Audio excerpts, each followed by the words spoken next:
Good morning, everybody. Welcome to our webinar. Shane McCusker here from Intelligent Software. Today, we're sort of handing the webinar over to a variety of people from APSO. You can see the names on the screen. Lloyd, Janet, Rolly, and Haida.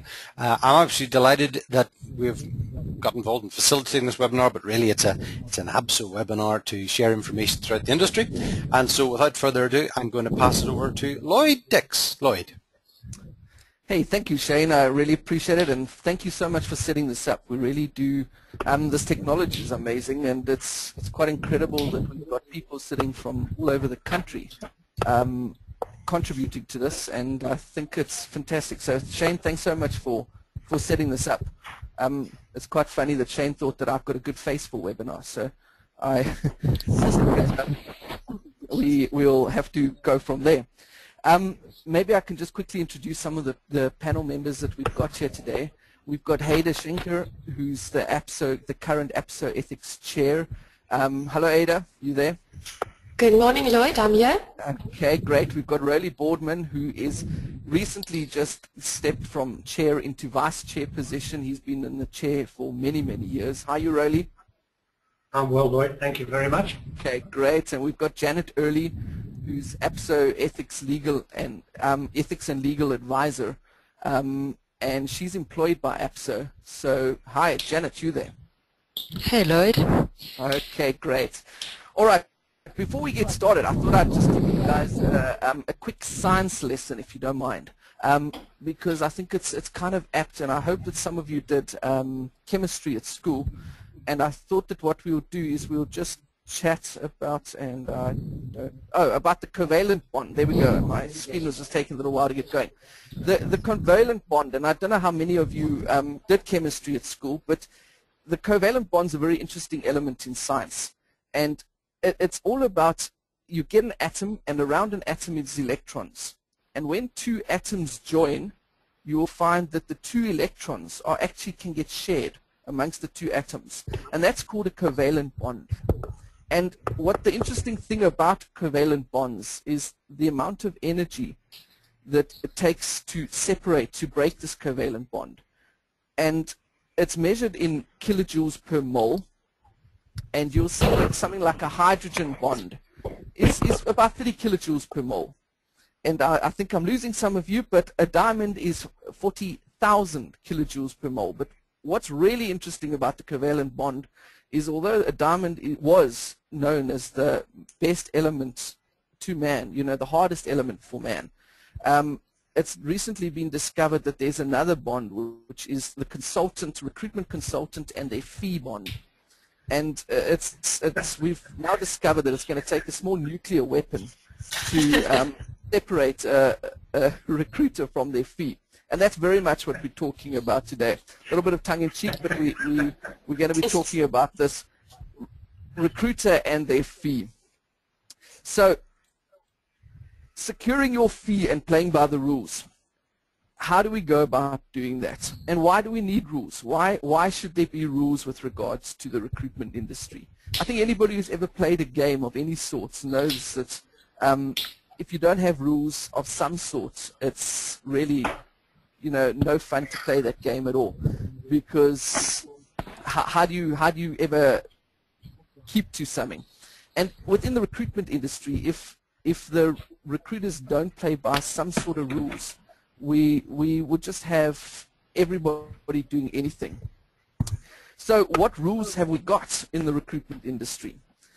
Funny enough, if you were to go and look through any statutory regulations, you'll find that it very, very seldom ever mentions, if it never mentions, the word recruitment agency. As a matter of fact, it only seems to be in the Skills Development Act of 1998, where they speak about that a private employment office must be registered with the Department of Labor. And I do hope that all agencies are registered, because it is a legal requirement for you to be registered with the Department of Labor. They should come and inspect your premises every 2 years and issue you with a certificate that you have to display. So all recruiters need to have that. We are also governed, obviously, by the statutory statutory law, which is the Basic Conditions of Employment Act, the Labor Relations Act, the Employment Equity Act, etc. But the interesting one, the one where we actually earn our fee, is actually the law of agency, which isn't statutory law, it's common law. And that's where it comes to a situation that are we earning and securing our fee. And we can use that, obviously, if we had to ever try and claim a fee through the legal process. And then, being that this is APSO, we as APSO members are governed by a code of ethical and professional practice. And although members who aren't, or recruiters who aren't members of APSO aren't bound by it, I think it's kind of common, and Shane, we've seen online that most agencies feel that they want to abide by these rules. So I think the rules are well written and everyone seems to agree with them. But what I'd like to show you from here is how to use those rules in order to make sure that you're going to get the fee. The important thing we need to look at is, when are you legally entitled to a fee? And a lot of our case law, funny enough, doesn't revolve around recruitment agencies, because I don't know why, but recruitment agencies don't often sue their clients. Most similar to us is the estate agent's profession, and you'll find a lot of case law around that. But if it was a situation that we were to get into a legal dispute, I think that it would work around that quite a lot. So when are you legally entitled to a fee? Is it when you send a CV, or is it when you were the effective cause? And a good little case that Rowley once explained to me with regard to this was a situation where an estate agent went ahead and put up a signboard outside a house. And what happened was that somebody drove past the house, saw the signboard there. This house wasn't on show. They went and knocked on the door, introduced themselves to the owner, said to the owner, I see your house is for sale, can I have a look at it? They walked through the house, they liked the house, they said, can we make a private deal? They went ahead and concluded the deal, and the estate agent obviously sued for their commission. The courts found actually in favor of the estate agent, because they said that if that signboard wasn't outside the house, would that person have knocked on the door and obviously eventually bought the house? And the answer was no. So the courts found that the estate agent was actually an effective cause. And if there's anything that we can get across today with regard to that, is who is the effective cause of any placement that gets made? And we want to chat about that. So any comments from the others with regard to this so far? None? No, I think, are you hearing me, Lloyd? Yes, we are. Perfect. No, I think you covered it well. The core issue for me is that if we can at least get across to our members today that what needs to happen is to be effective cause, and how to make that and how to be that effective cause, then I think we will have covered a fair deal of ground.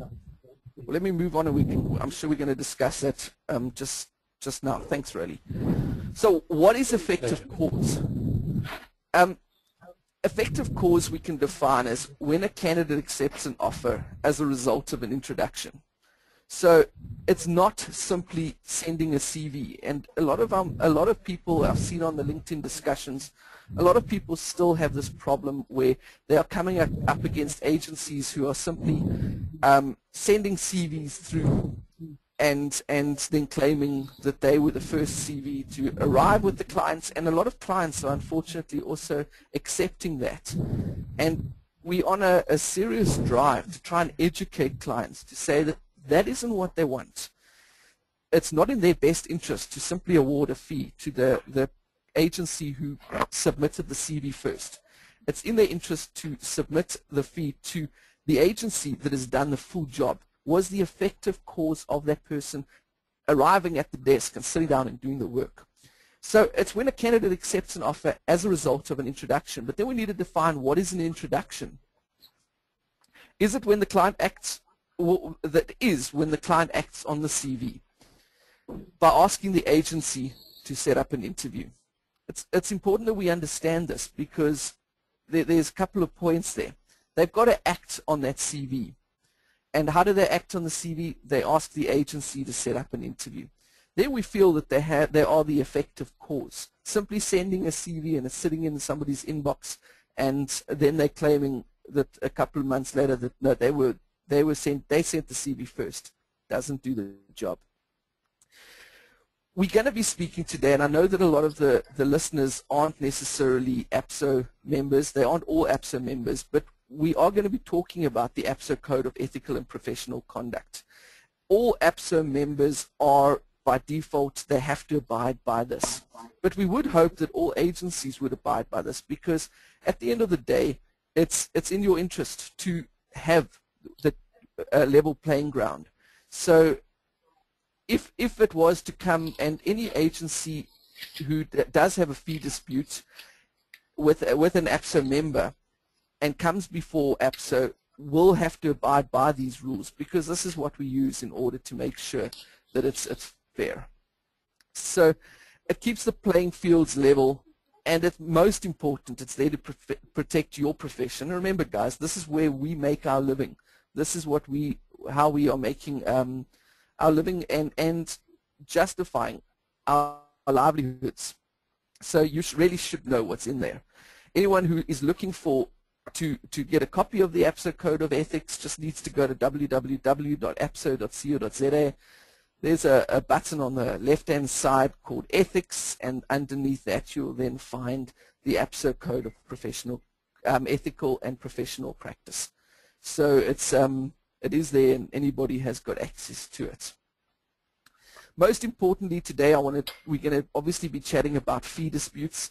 The Code of Professional Practice talks about more than just fee disputes. It talks about how we should behave as recruiters and what is required of us. But today in particular, I want to chat about fee disputes, because that's where we obviously get the most calls and complaints lodged. They're fee disputes between two agencies who both feel that they have earned the fee, and we need to make a decision on that. So 8.1 of the code, and this code has just changed a week ago, so I hope it's still 8.1, but I know the contents haven't changed. It speaks about the party who completed all three of the following steps. Will usually be regarded as the one who was the effective cause of placement and therefore entitled to the fee. So 1, they should have interviewed the candidates. 2, they should have obtained the candidate's permission to release his or her details to that specific client for that specific vacancy. And 3, they need to have obtained the client's acceptance of the candidate as an applicant for that vacancy. Client acceptance occurs when the client acts upon the introduction of this, and is generally defined as an interview between the client and the candidate that is arranged by the member at the request of the client. All right, I hope I'm going to get some comments from Roly, Hader, Janet with regard to this. Nobody? Lloyd, I think that you've covered it pretty well. That still is 8.1. The newly ratified Code of Ethics should be up on the website by the end of the week. That is already. Okay. I put it up this morning. Perfect. Okay. So there's not many changes, but 8.1 still is there. Okay. I think just with regard to maybe, Roly, do you want to explain what you mean by obtain the candidate's permission to release his or her details to that specific client for that specific vacancy?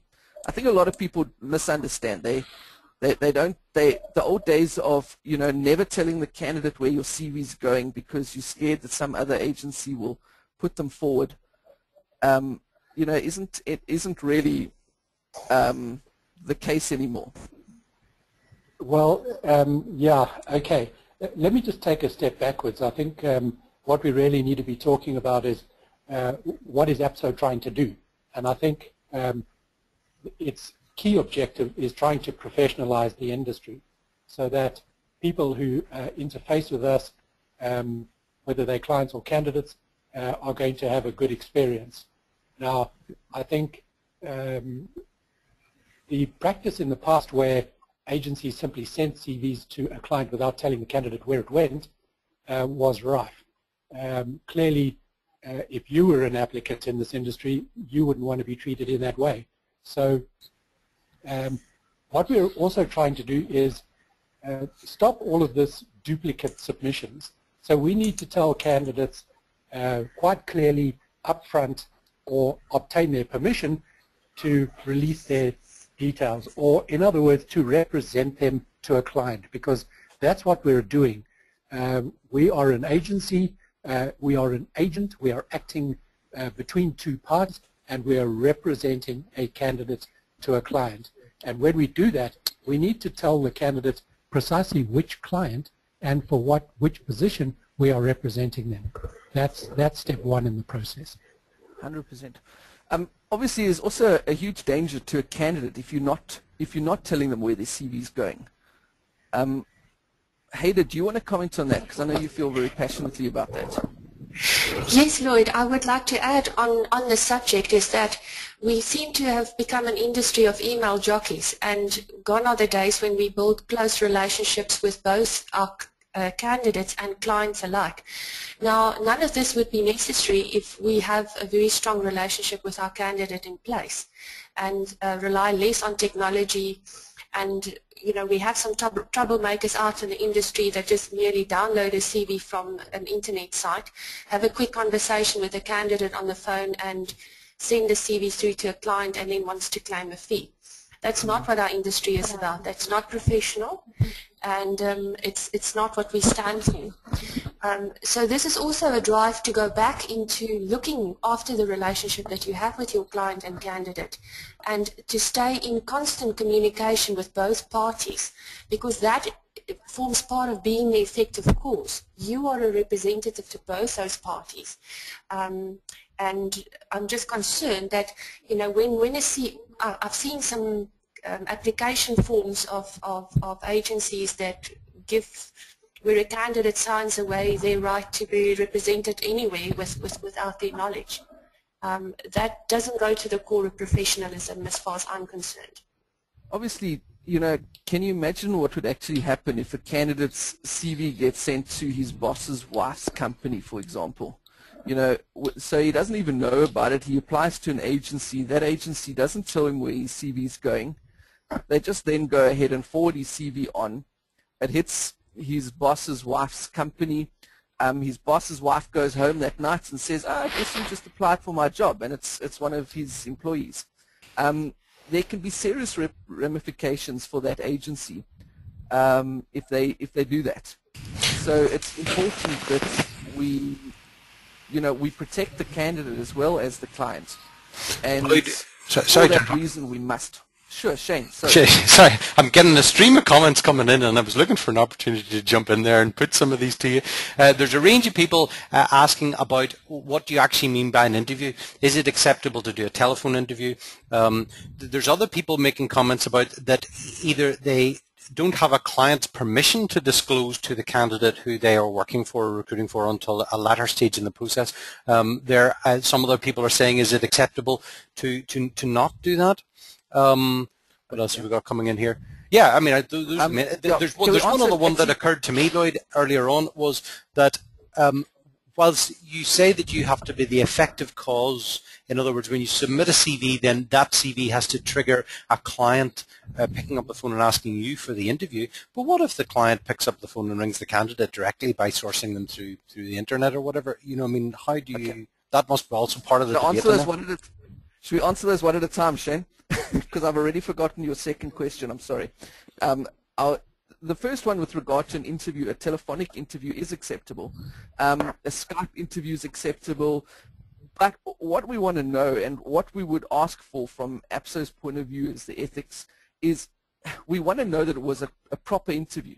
You know, a 2-minute conversation with a candidate saying, "Hey, I found your CV on one of the e-recruitment sites, and can I put you forward to this client?" Without finding out anything about them, that's not doing your job. It really isn't doing your job. And, you know, we would want to have a look at that. And we might even call for things like telephone, you know, telephone logs. And if we see it's a 1 or 2 minute call, it's really not going to hold much water that we believe that you've done an interview. But if you've done a thorough interview, you've kept interview notes and all the rest, then, you know, a telephone interview can do the job. What do the rest of the panel think on that? If I can just come in there, Lloyd. We're speaking to Janet. Yes, Janet. I think from the complaints that land upon my desk for investigation, the first step that always goes wrong is your relationship with the candidate. And as Hader was saying, it's so, so critical. And if you don't build up a relationship, and you don't build a relationship based on trust, and one's not talking about a long-term sort of building of a relationship, but if you're not asking the right questions, it's going to land up in trouble later on, because candidates are not going to tell you who else they're speaking to, what jobs they're going for, what interviews you know, that type of thing. And those are the things that land up on my desk time and time again, and that seems to be where it all goes wrong at the end of the day. Very good point. And you're not going to establish a relationship with a candidate if you just called them quickly. But if it's an in-depth, proper telephonic interview, does that answer your question, Shane, with regard to telephone interviews? I think it does. So. We're also getting a question that's come in here asking, what about agencies who proactively market candidates to a range of clients with the candidate's permission to say, yes, market me to anybody you want to? What happens there? If I can come here, Lloyd? Yes, Hader. Yes, thank you. The code is clear with regards to that, and the candidate still has to be informed as to who the clients are going to be. To put it in a different way, if I meet with an agency and I say, look, I would like you to represent me, a good interviewer will establish which industries, which clients that candidate is interested in, and discuss that with the person. We can't play the masters of somebody's universe or the direction of their career by ourselves. It has to be in consultation and agreement. I tend to agree with you, Hader. You know, it's nothing to call to discuss the positions and the companies with the candidates. So just phone the candidate and say, hey, these are the agents, these are the companies that I'm wanting to market you to. And they'll be able to then make a call. But you should get their permission, their express permission to market them to those companies. And just to get a blanket, you know, you may market me anywhere you like, that's not acceptable. So yeah. Correct. You also were talking about effective calls, Shane. I was, yeah, in terms of, the thought that's floating through my head was in regard to clients who approach candidates directly, but there are other scenarios like that. Without you. Again, Shane, if you are the effective cause, so if that client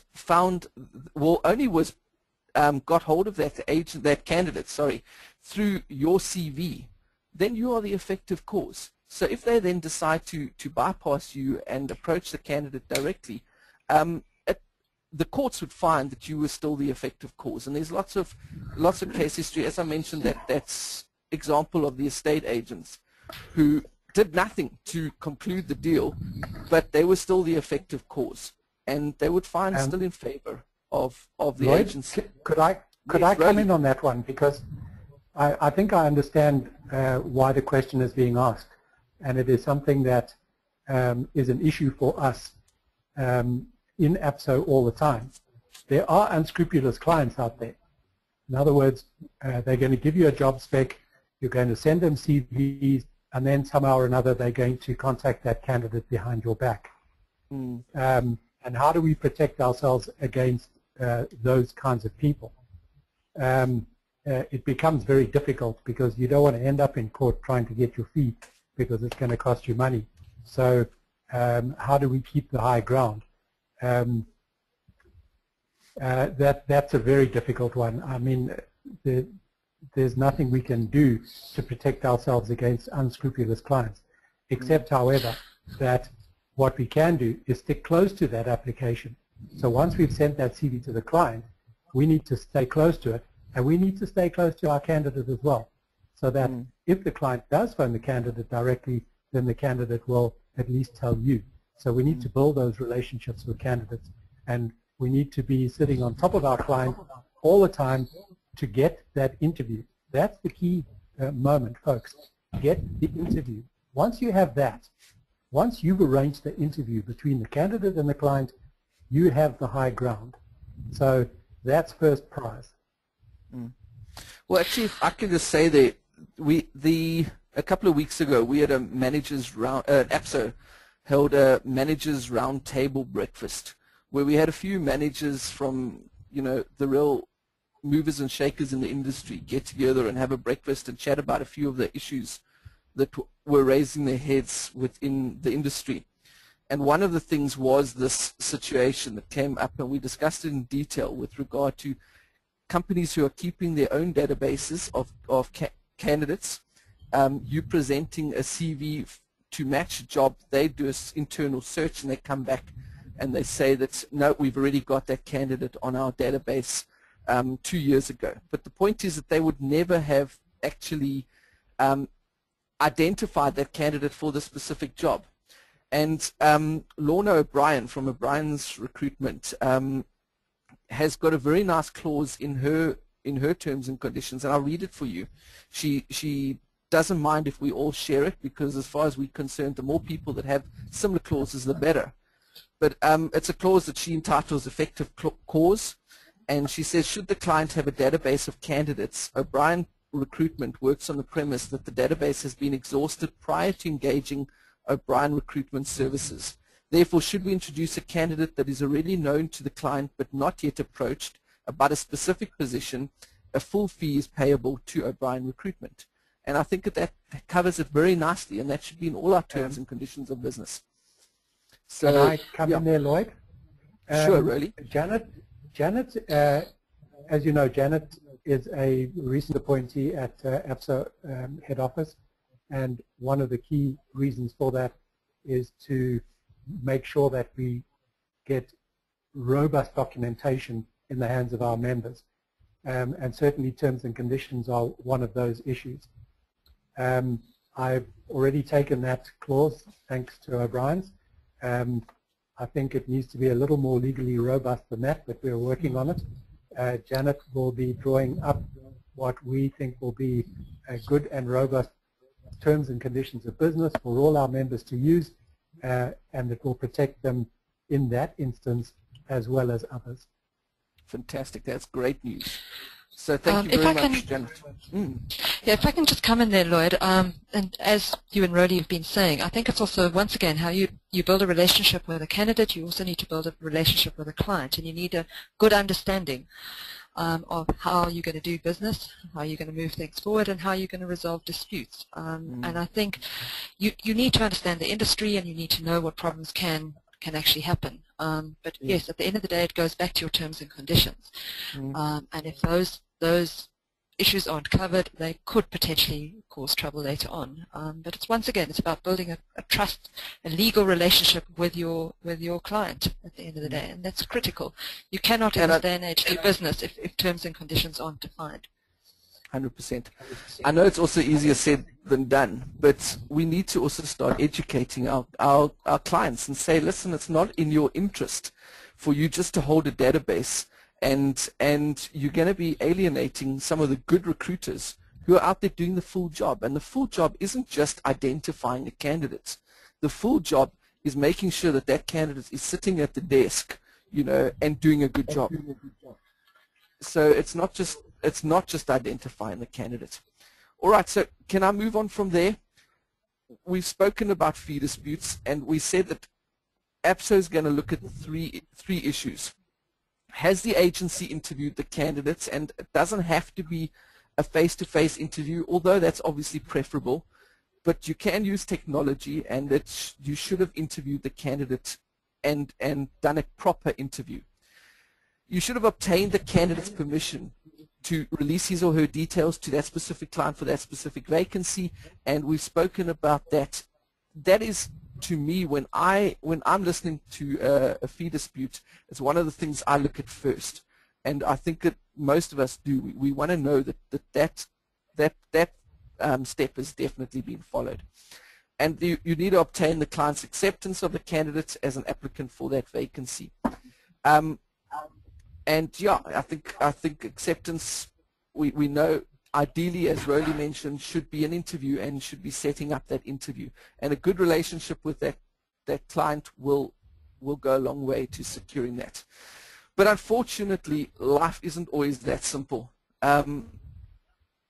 So what happens when neither agency has completed all the 3 steps?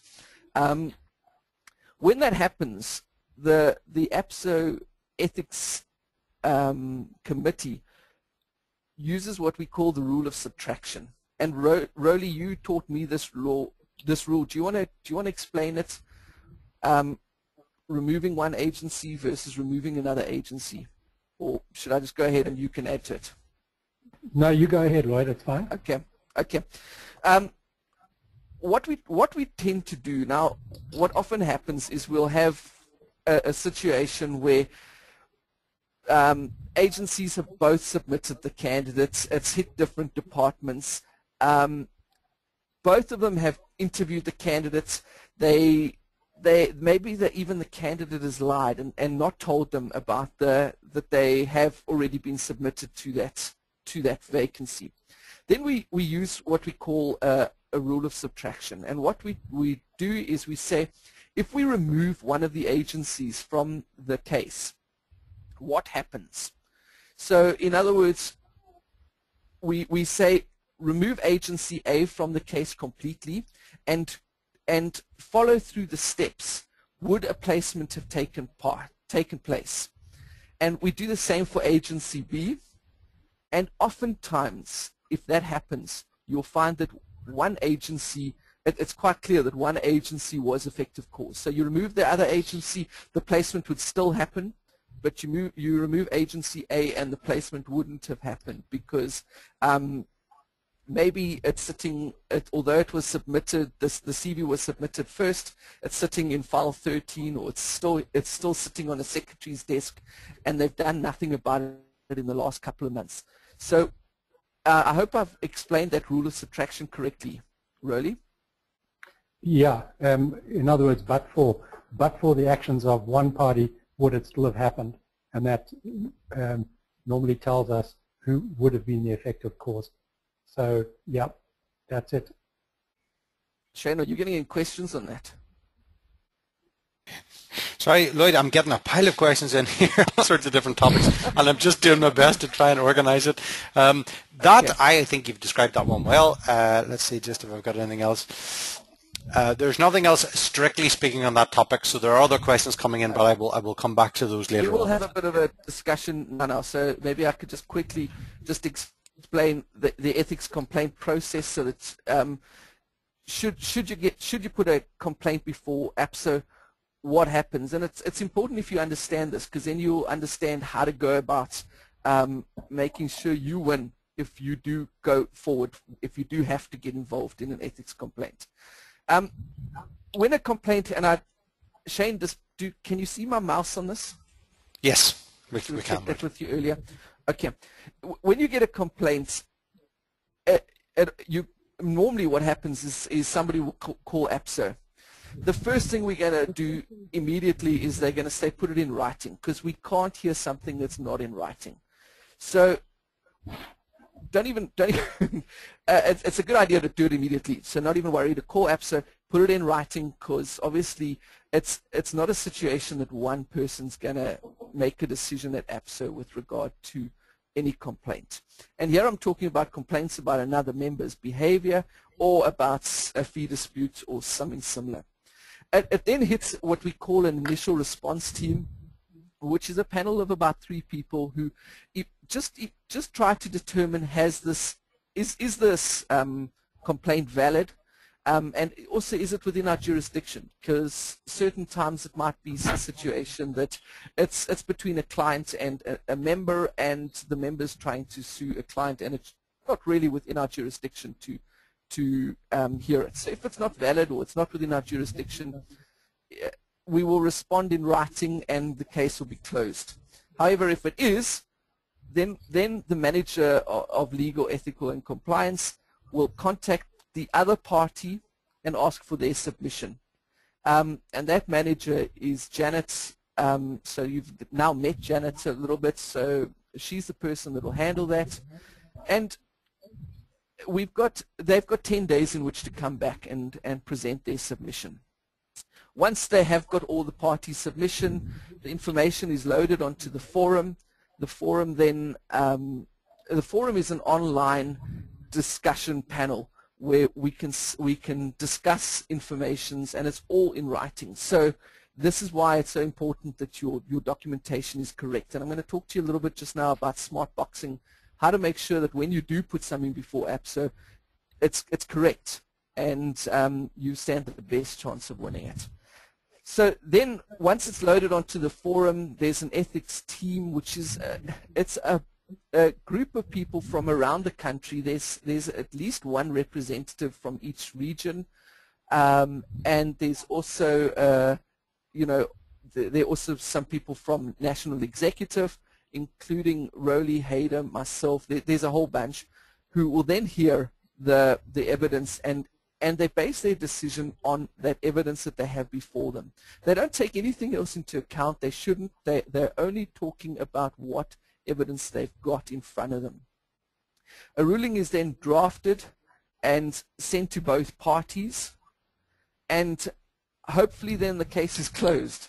But they obviously also have an opportunity for an appeal.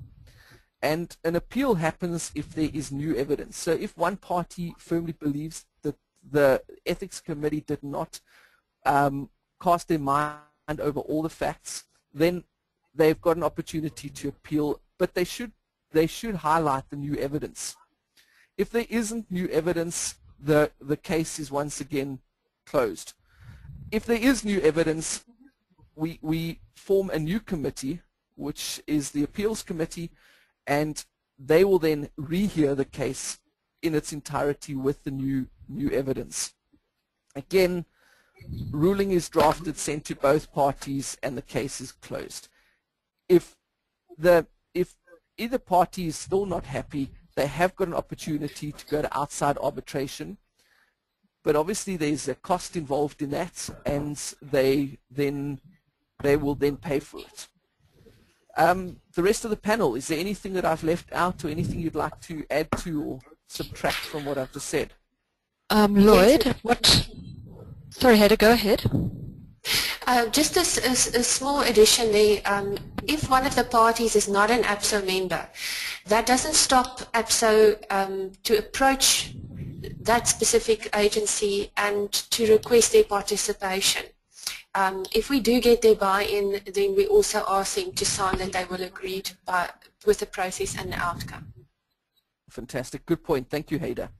There's one other question that's come in there, Lloyd. Just somebody asking, does the client get involved in this arbitration process at all? Do you want to answer that, Janet, or Rowley? I can answer it. Shane,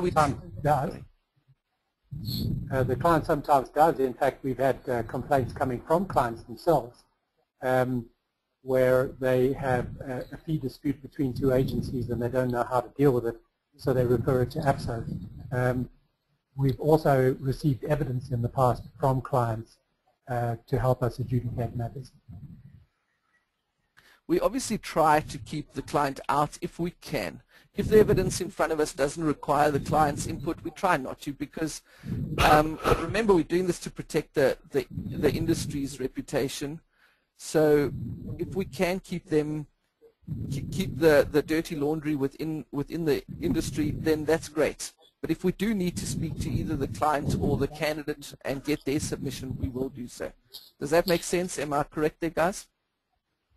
That's exactly That is correct, but just one other point is what I've started to implement now is I do inform the client that there is a fee dispute, because I think the client does need to know, and the client can then decide whether to hold back payment and wait for the outcome. I think that the client should and is entitled to know what's actually happening, and that also keeps the industry clean in the way we do things, and also if there's potential problems in terms and conditions. And then just another point I want to raise is it's so critical that the paperwork is kept intact, because often I call for more submissions and nobody can give me any other further information other than, well, we submitted the CV first, but obviously it needs to be backed up with evidence, as Lloyd was saying, and yes, I need to be able to see that, otherwise I can't present the case to the Ethics Committee in any respect.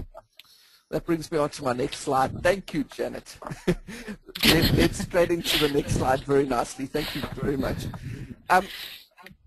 Just before we actually get, sorry, it's the next slide after this. Just something that the people need to bear in mind is the Ethics Committee are volunteers. Except for Janet, nobody's paid, so it's really is what we call a jury of your peers. It's not one person who's going to actually make a decision.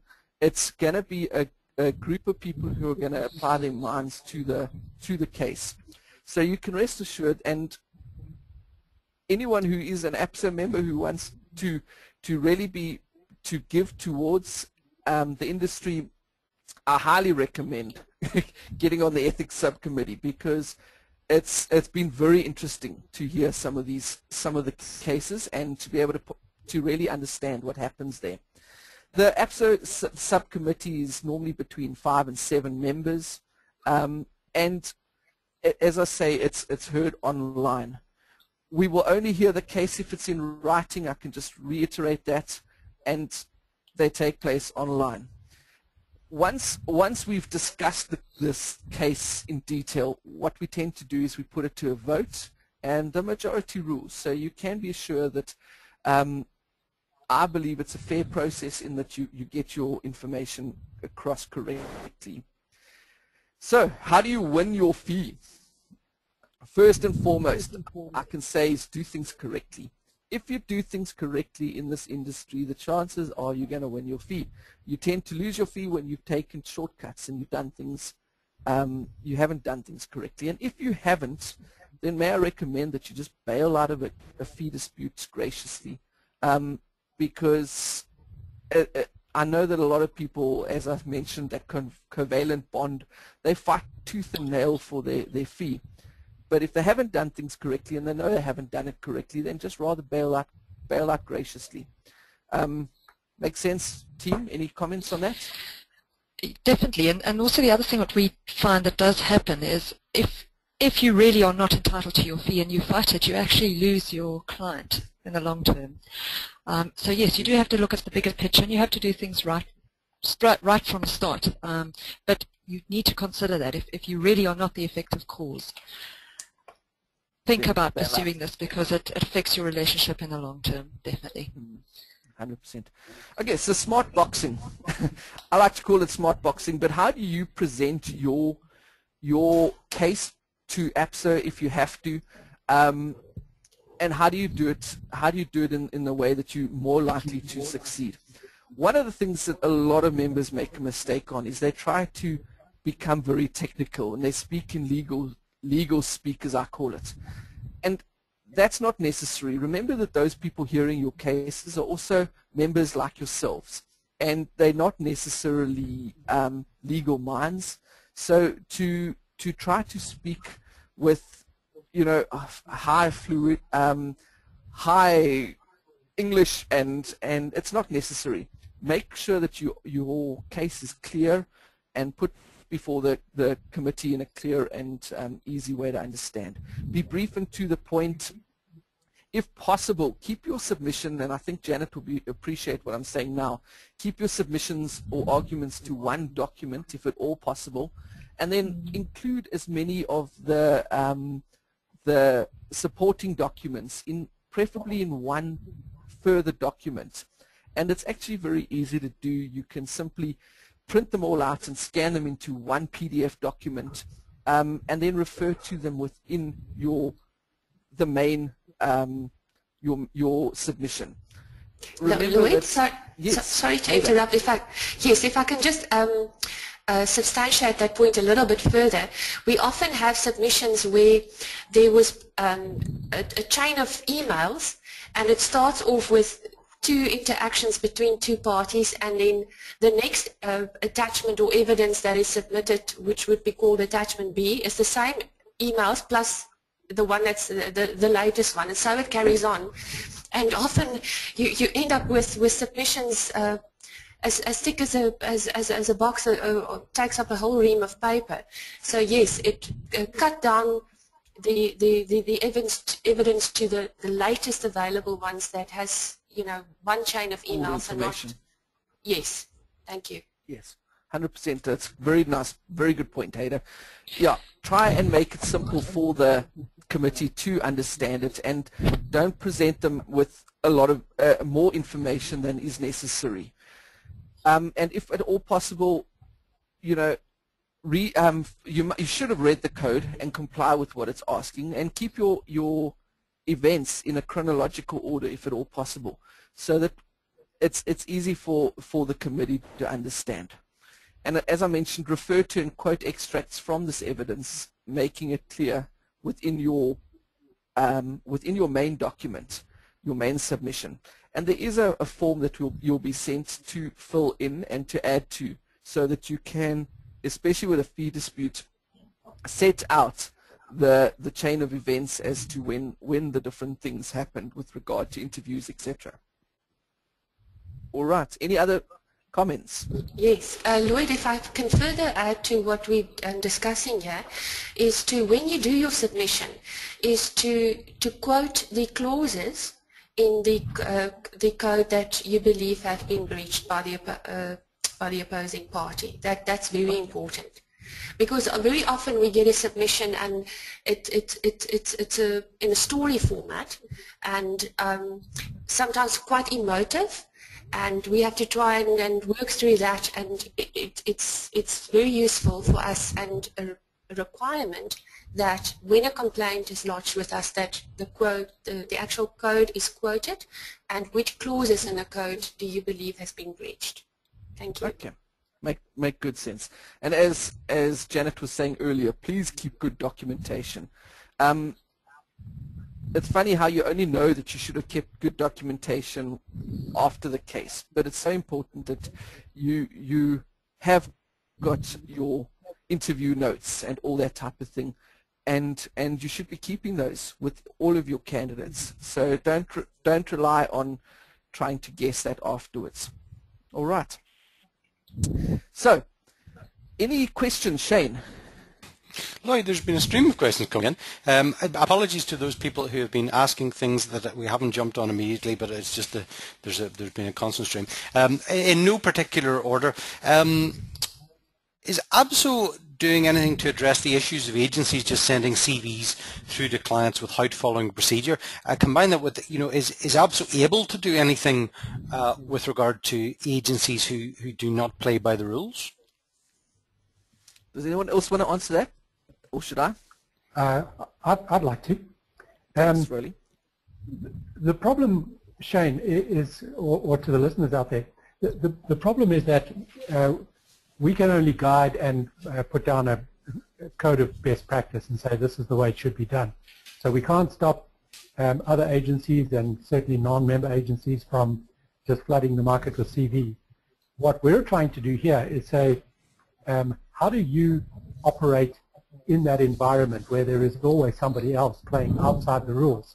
Well, you need to have a good relationship with your candidate.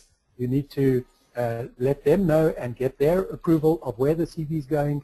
You need to get it to your client and get that interview. Once you've got that interview, all of those other guys who've just flooded the market with CVs become irrelevant. So that's the key thing here. We're saying follow the code of ethics, and the probability that you'll end up on the high ground is much greater. I can also just add to that. As you know, our industry has become highlighted within, you know, government and NEDLAC and all those parties a lot more recently with the whole ban the labor broking, what the unions are calling for. So they are looking at us, and we're trying to work with the Department of Labor and the others to say that members should be our agency should be a member of an organization that does have a code of professional practice and ethics. So, you know, watch the space. We do hope that we are going to get some help from the law with regard to this. But at the moment, no. Rolly makes a very good point. Anything else, Shane? Does that answer the question? I think it does. We've had the question panel lit up whenever you were talking about Lorna O'Brien's their terms and conditions. So there was a number of questions. Could you just reiterate again when you feel that you'll have APSO approved terms and conditions and where people can get those? Janet or Rolly, can I ask one of you to answer? Yeah, we are currently working on it, and we want to do it properly. So we don't want to do a quick rush job. So yeah, we will let everybody know, but it is one of our priorities. I don't know if Rolly would like to add anything to that. Yeah, I support Janet on that. We don't want to do it quickly, but so it's going to take a short while. We want to make sure that we cover all the bases, particularly those things of, yeah, sorry, you know, you sent your CV, but he's already in our database. How do we overcome that and do it in a robust manner? But in the meantime, if there is an agency out there that thinks there is some deficiency in their current terms and conditions of business, they're more than welcome to submit them to us and get guidance. So that I think somebody asked the question on the webinar, login as it were, or the people that said they were going to attend. Do we need to have our terms and conditions of business signed? Preferably yes. It's not essential because you'll find that most terms and conditions of business will start off by saying interviewing a candidate from our agency is taken as acceptance of these terms and conditions. And that is an acceptable practice as well, except that you then need to send those terms and conditions with each submission or even printed on the back of the CV. So nobody can say they didn't get them. But it still comes down to that common law practice of if you react or if you act upon my CV by interviewing my candidate, then I'm going to get a fee from you. That's the key thing there. But as I said, if somebody wants us to review their terms, they're more than welcome to send them to myself, Hader, Janet, and we'll have a look at them and give you comments. Thanks, Rolly. Just to finish off that question, once you do have terms and conditions prepared, I assume that those will be published through the APSO website, or are you going to communicate that in other ways? Where can people get hold of them? I don't think we quite know yet. Okay, fair answer. Yeah, we'll come back to you on that one. But yes, we will announce it and we will make it available. Yes, if I can just add to that, it will be a service available to our members. So here's an incentive for all the agencies out there to come and sign up and join APSO. I'll go one step further. What we're actually doing is looking at a toolkit that will assist our members. So it won't simply be terms and conditions of business. It'll be things like candidate representation forms, which I think it should start to become a norm in our industry. In other words, if you're going to represent a candidate and a client for a position, they should sign a document that says, yes, you are representing me and I won't let anybody else do that. So that enables you to gain a little more of the higher ground when it comes, and we're trying to avoid fee disputes, but if you get into one, then you will have the higher legal and moral ground. So yeah, watch this space for a toolkit. Somebody's also just putting up a suggestion, which I would agree with, that the South African Recruiters Group on LinkedIn is also a pretty good forum to discuss this, and no doubt any announcements that are coming out will be mentioned there at some stage. Definitely. Yes, just to come back to the representation document, please remember it's specific client, specific vacancy. So every time you intend to represent that's a candidate, you need to have the document re-signed. It's not a blanket document, it's specific client, specific vacancy. Yeah, although, Hader, just to comment on that, an email from the candidates or to the candidate saying, I'm going to be submitting your CV to this client for this vacancy, you know, is considered quite acceptable. Am I correct there? It can be accepted, Lloyd, as long as the candidate responds to that email and accepts it. Fair enough. Okay. Any other questions, Shane? I have got a little case study. I don't know if we're out of time. If we want to wrap up, I have got a case study. If we just want to try it, or we've still got an attentive audience, but we are getting close to the hour. So go ahead, Lloyd. Okay. All right. We've just got a case study to see if everybody's thinking on the same wavelength. So maybe you can just read that. I'll read that. It's Agency Apple refers a candidate to a client who requests an interview. This interview results in an offer and the candidate commences work. Agency Plum, where the candidate is also registered, claims a fee on the fact that they have concrete proof that they sent the CV first. What would your decision be if you were the ethics subcommittee hearing this fee dispute? And maybe people could just put online, just for the fun of it, just put online award 1, 2, or 3, as you can see. Award the fee to Apple, award the fee to Plum, or a 50-50 split. Oh, we're getting a few apples coming in. If anybody's got any opinions. Who says comparing apples with apples? Who says Mr. Plum with the candlestick in the conservatory? Nobody? Well, there's a few questions coming in. If Apple is unethical in building its relationship with the client, what then? Another question comes in. Needs to look at effective cause first. So maybe that's your subtraction theory. Was that what we were talking about earlier on? Yes. Depends who the relationship's with.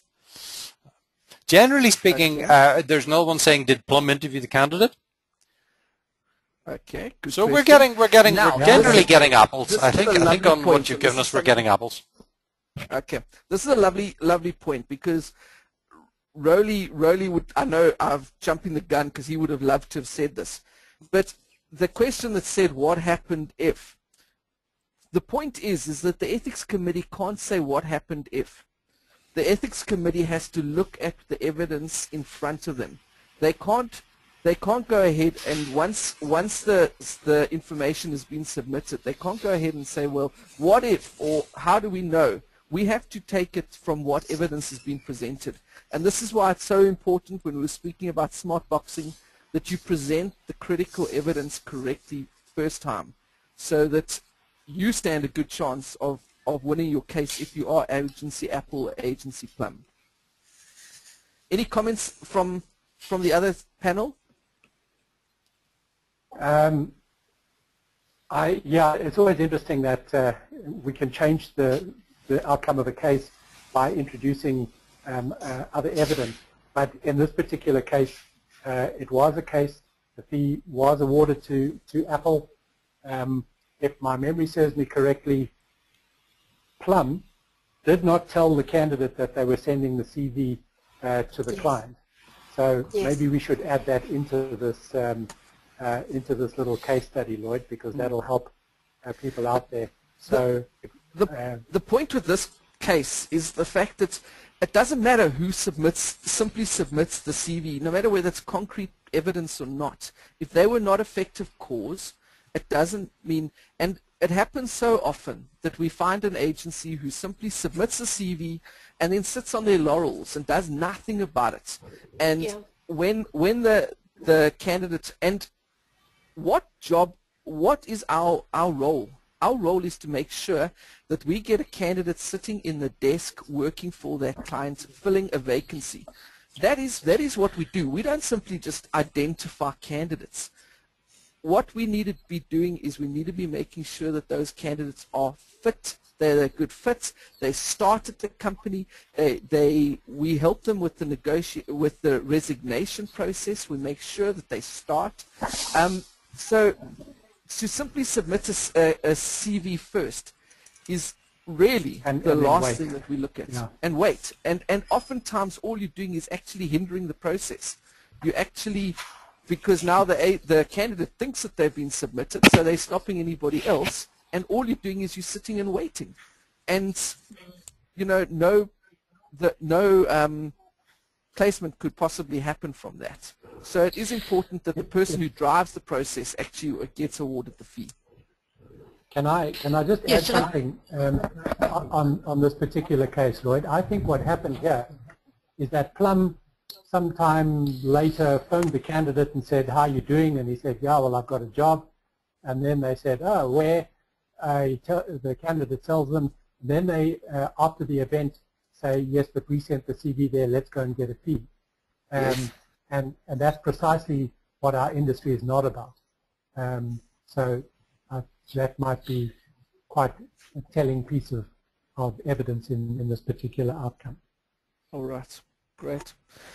Shane, I think we're running out of time. I've got one more case study, but I think we could wrap it up there. Wonderful. Well, thank you very much, Lloyd. It's been absolutely fascinating for me. Thank you to you. Thank you, Rolly, Janet, and Haida. It's been absolutely fantastic. I'm recording this. I'll try and get a recording up on our website very, very soon. Thank you to everybody taking part in it, and I look forward to speaking to everybody else very soon. If I could just add one more comment, I'm running more webinars. Keep an eye on the recruitment forum. Next week I'm doing a lovely one on LinkedIn, so hopefully we'll get some of our audience back for that. Thank you all very much.